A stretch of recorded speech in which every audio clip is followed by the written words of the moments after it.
कल्पना करो, आप रात को अपने घर के बाहर सो रहे हो। चारों तरफ गहरा सन्नाटा है, हवा बिल्कुल धीमी चल रही है और दूर दूर तक कोई दिखाई नहीं देता। अचानक अंधेरे में कोई आपके ही परिवार के किसी सदस्य का नाम पुकारता है, लेकिन जिस आवाज में वो नाम लिया जाता है वो आवाज आपकी ही होती है। सबसे डरावनी बात यह नहीं कि कोई बाहर खड़ा है, सबसे डरावनी बात यह है कि वो चीज आपकी आवाज पहन चुकी है। आज की कहानी एक ऐसी रहस्यमयी चीज के बारे में है जिसे राजस्थान के कुछ गांवों में छलावा कहा जाता है। यह चीज इंसान की आवाज और कभी-कभी उसका रूप तक कॉपी कर लेती है, और अगर यह आपको बुला ले तो शायद आप वापस कभी ना लौटें। अगर आपको रियल हॉरर स्टोरीज पसंद हैं तो वीडियो को लाइक जरूर करें और चैनल को सब्सक्राइब कर लें, क्योंकि यहां हम आपके लिए ऐसी सच्ची और डरावनी कहानियां लाते हैं। अब शुरू करते हैं उस रात की सच्ची घटना। राजस्थान भारत का एक ऐसा राज्य जहां दूर दूर तक फैला हुआ रेगिस्तान, सूखी हवाएं और मीलों तक फैली वीरान जमीन देखने को मिलती है। मेरा गांव भी राजस्थान के ऐसे ही इलाके में था, जहां चारों तरफ बस खुला मैदान था, बहुत कम पेड़, और दिन में इतनी गर्मी पड़ती थी कि बाहर निकलना भी मुश्किल हो जाता था। मैं शहर में पैदा हुआ था, लेकिन मेरे परिवार को हमेशा यह डर रहता था कि कहीं मैं अपनी जड़ों को भूल ना जाऊं। इसलिए बचपन से ही हमें अक्सर गांव ले जाया जाता था, ताकि हम अपने लोगों, अपनी मिट्टी और अपनी असली पहचान से जुड़े रहे। गांव का माहौल शहर से बिल्कुल अलग था। ना ज्यादा शोर, ना ट्रैफिक, बस खुला आसमान, दूर दूर तक फैली जमीन, और रात को इतना सन्नाटा कि अपनी सांसों की आवाज तक साफ सुनाई देती थी। दिन में इतनी गर्मी होती थी कि कोई भी बाहर ज्यादा देर तक नहीं रहता था। इसलिए हम बच्चे शाम होने का इंतजार करते थे, क्योंकि शाम के समय ही गांव की असली जिंदगी शुरू होती थी। जैसे ही सूरज ढलता, ठंडी हवा चलने लगती और हम सभी दोस्त घरों से बाहर निकल आते। खुले मैदान में खेलना, जोर जोर से चिल्लाना, एक दूसरे को नाम लेकर बुलाना, यह सब हमारी रोज की आदत थी। हम इतना शोर करते थे कि कई बार घर वाले दूर से ही पहचान लेते थे कि हम कहां खेल रहे हैं। लेकिन गांव के बुजुर्ग हमेशा एक बात कहते थे, अंधेरा होने से पहले घर वापस आ जाना, क्योंकि रात में सिर्फ जंगली जानवरों का ही डर नहीं होता। कुछ लोग कहते थे कि अंधेरा होने के बाद ऐसी चीजें भी निकलती हैं जिनसे दूर रहना ही बेहतर होता है। हम बच्चों को यह सब सिर्फ डराने वाली बातें लगती थी, लेकिन एक रात मुझे पता चला कि वो बातें सिर्फ कहानियां नहीं थी। वो एक बिल्कुल सामान्य शाम थी। मैं, मेरा कजिन जगदीश और मेरे कुछ दोस्त हमेशा की तरह गांव के खुले मैदान में खेल रहे थे। आसमान धीरे धीरे नारंगी रंग का हो रहा था। हवा पहले से ठंडी हो चुकी थी और दूर तक फैले मैदान में हमारी आवाजें गूंज रही थी। हम कभी दौड़ रहे थे, कभी हंस रहे थे, और कभी एक दूसरे को नाम लेकर जोर से बुला रहे थे। शायद हमें अंदाजा भी नहीं था कि कोई और भी हमारी आवाजें ध्यान से सुन रहा है। कुछ देर बाद अंधेरा होने लगा और हम सभी अपने अपने घर लौट गए। गर्मी के दिनों में गांव में अक्सर लोग घर के अंदर नहीं, बल्कि आंगन या छत पर खुले आसमान के नीचे सोते हैं। उस रात भी पूरा परिवार बाहर ही सो रहा था। चारों तरफ चारपाइयां लगी हुई थीं और ऊपर साफ आसमान में हजारों तारे चमक रहे थे। मैं और मेरा कजिन जगदीश एक ही चारपाई पर लेटे हुए थे। दूर कहीं कुत्तों के भौंकने की आवाज आ रही थी और धीरे धीरे मुझे नींद आ गई। पता नहीं रात का कौन सा समय था, लेकिन अचानक मेरी नींद एक अजीब सी आवाज से खुल गई।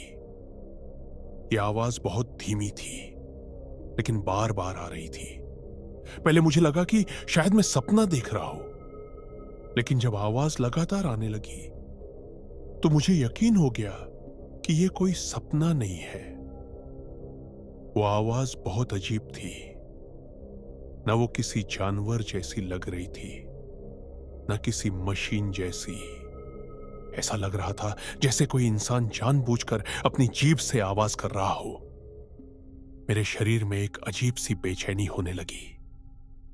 मैंने धीरे से अपने कजिन जगदीश को हिलाकर उठाया। मैंने उससे धीरे से पूछा, तुम्हें यह आवाज सुनाई दे रही है? वो कुछ सेकंड तक चुप रहा और ध्यान से सुनने लगा। फिर उसने धीमी आवाज में कहा, हां, यह आवाज कहां से आ रही है? हम दोनों उठकर बैठ गए। आसपास सब लोग सो रहे थे। हवा बिल्कुल धीमी चल रही थी और पूरा माहौल असामान्य रूप से शांत था। वो क्लिक की आवाज अब भी आ रही थी। ऐसा लग रहा था जैसे कोई हमें बुलाने की कोशिश कर रहा हो। मैंने जगदीश से कहा, चलो बाहर जाकर देखते हैं ये क्या है। लेकिन उसने तुरंत मना कर दिया। वो गांव में पला बड़ा था और शायद वो जानता था कि रात में किसी अजीब आवाज के पीछे जाना सही नहीं होता। इसलिए हम दोनों बस उठकर घर के मुख्य दरवाजे तक गए और वहीं बैठकर उस आवाज को सुनने लगे। अब हमें साफ समझ आ रहा था, वो आवाज किसी चीज की नहीं थी। कोई उसे बना रहा था। कोई अपनी जीभ से क्लिक की आवाज कर रहा था। और सबसे अजीब बात, वो आवाज धीरे धीरे हमसे दूर जाती हुई महसूस हो रही थी, जैसे कोई हमें अपने पीछे आने के लिए मजबूर करना चाहता हो। पूरा माहौल इतना शांत था कि दिल की धड़कन तक सुनाई दे रही थी। हम दोनों बिना कुछ बोले बस उस आवाज को सुनते रहे। और तभी अचानक एक जोरदार चीख सुनाई दी। वो आवाज हमारे घर के साइड से आई थी और उसी के साथ हमें अपनी ही आवाज सुनाई दी। वो मेरी आवाज थी और वो आवाज मेरे कजिन को बुला रही थी। जगदीश। वही तरीका, वही टोन, बिल्कुल वैसे ही जैसे मैं खेलते समय उसे बुलाता था।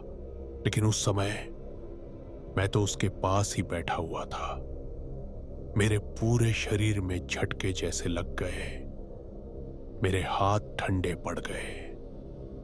जगदीश ने मेरी तरफ देखा। उसके चेहरे का रंग उड़ चुका था।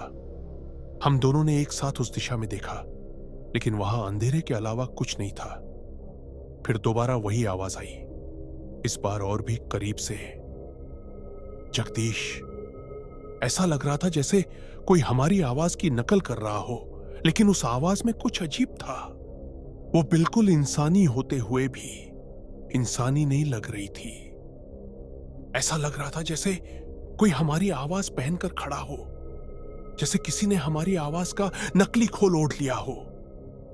हम दोनों बिना कुछ बोले भागते हुए वहां पहुंचे जहां बाकी बड़े लोग सो रहे थे। हम इतनी तेजी से भागे कि हमारी सांस फूल गई। हमने उन्हें पूरी बात बताई। तभी हमने देखा, बड़े लोग पहले से ही जाग चुके थे। उन्होंने भी वो चीख सुन ली थी।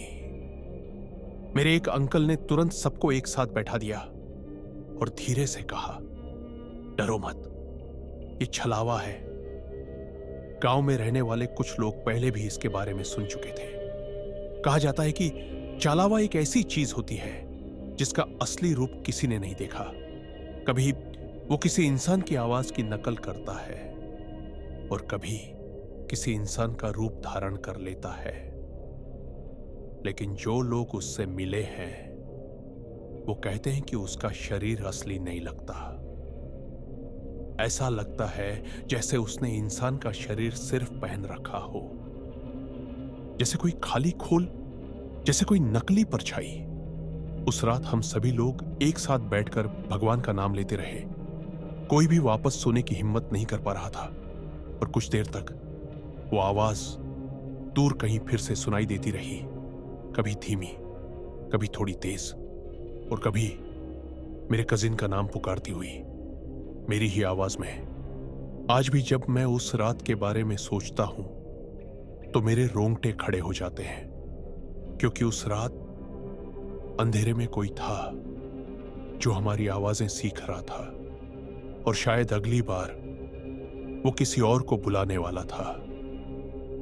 अगर आपको ये कहानी सच में डरावनी लगी हो तो वीडियो को लाइक जरूर करें, और अगर आप ऐसी ही रियल हॉरर स्टोरी सुनना चाहते हैं तो चैनल को सब्सक्राइब करना मत भूलिए, क्योंकि यहां हम ऐसी सच्ची और रहस्यमयी घटनाएं लाते हैं जो शायद आपकी सोच से भी ज्यादा करीब हो सकती है। और अब सबसे जरूरी सवाल, क्या आपने कभी छलावा जैसी किसी चीज के बारे में सुना है या खुद कुछ ऐसा अनुभव किया है? अपना अनुभव नीचे कमेंट में जरूर बताएं, क्योंकि कभी कभी दूसरों की कहानी किसी और की सच्चाई भी हो सकती है।